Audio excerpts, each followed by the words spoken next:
Typical Tuesday practice. Actually learning to keep practicing better and better. Like the tempo, like the demeanor, like work ethic. Saw us, we're getting better and better. Learned how to practice much more efficiently, and it continues to grow. Very pleased with what I saw today. Questions?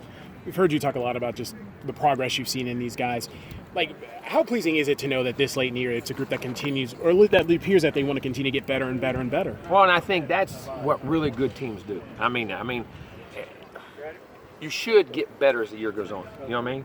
Unfortunately for us, we had so many big games early. You don't see that, because you worry about the results. But as you practice, you get better, and we have done that. And that's what you really want to do, because you want to be peaking at the end of the year when you're doing that. And I think the maturity level has been very good, and the work ethic's been really good. The attitude's been good. Who've been some of those guys that have stood out when you talk about work ethic, attitude? I'm telling you, everybody. I mean, the linemen, the back. I mean, everybody. I mean, it's just been they practice. They're understanding how to practice and do the right things, really, and focusing for 10 times much better than they ever were in the beginning. But it's maturity and experience. Any update on Bobo? No, Bobo's still he'll be down. He won't be playing.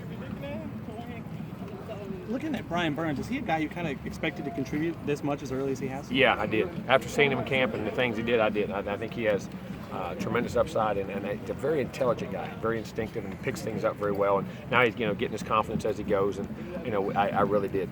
How much of a difference does it make to be able to bring him off the bench in those pass rushes? Oh, huge! And as a guy who's so athletic, and get athletic quarterbacks on the ground. I mean, you may have a few out there, but there's not a lot of guys, quarterbacks, will be more athletic than he is. Is Bobo going to be out next to this period, or is week to week? Most likely, I think so. Extended? Yeah, probably.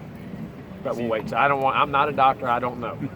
You guys, I tell you that, and I don't. I mean, that's what I think. But we'll wait and see.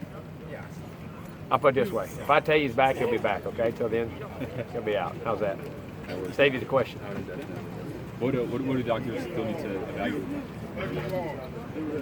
I don't know. I'm not a doctor. I don't ask him those things. Any update on how Derwin's progressing? They love the way it's progressing, but again, you can't MRI and go see those things. I said that. Timetable.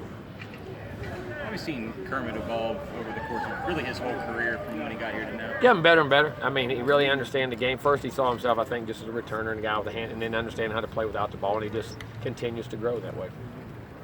He didn't play much receiver in high school, did he? Yeah, he did. Oh, he did? But they threw it some, but they may give it to him a lot of screens, reverses, pitch it to him in the run. I mean, just different things. And he played some. What have you seen from guys like Calvin Brew and Kyle Myers jumping in? A lot of progress, and a lot of guys are learning well and getting put in some big situations, and been doing a very solid job.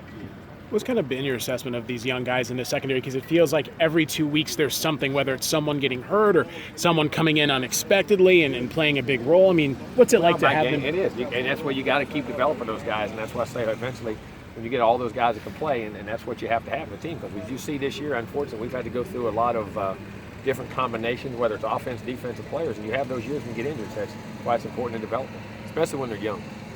How hard is that challenge to develop guys? Because I know during Extremely game, extremely hard. Well, I guess what I was asking, like in terms of like a game situation. I know you want to pick and choose the right time. So is there a right time or wrong time, or how do you go about it? Sometimes it is. Sometimes there is right times when you have leads and you got certain things go on, but there's other times they get forced into action. And then that's.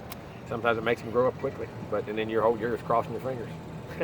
Obviously, you prefer to have Trey out there for the first half, but is at least knowing that he's not available allow you to get those guys the work they need in practice? Well, yeah, you're still the way we get it. We still get them a lot of work, but we're having to get it to them. There's no doubt. Unfortunately, he won't be there. Trey looked to be banged up after that hit that he was ejected for. Is there anything going on with that, or is he fine? He's fine. All right, Yep. Thank you guys. Thank you.